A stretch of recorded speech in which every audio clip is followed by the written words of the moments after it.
ক্যারিয়ারের শেষটা আর্জেন্টিনায় কাটাতে চেয়েছিলেন আনহেল ডি মারিয়া। শুরুর মতো শেষটাও করতে চেয়েছিলেন রোজারিও সেন্ট্রালের জার্সিতে। তবে আর্জেন্টিনাকে দুটি কোপা আমেরিকা ও কাতার বিশ্বকাপের শিরোপা এনে দেওয়া এই ফুটবলার সে আশা বোধ হয় আর পূরণ হচ্ছে না।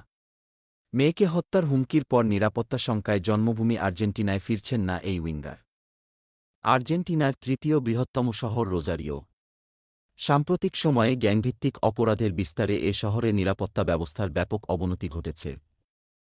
এর জেরে বুলেটবিদ্ধ শূকরের একটি মাথা হুমকি হিসেবে ডি মারিয়ার পারিবারিক ব্যবসা প্রতিষ্ঠানে পাঠানো হয়েছিল।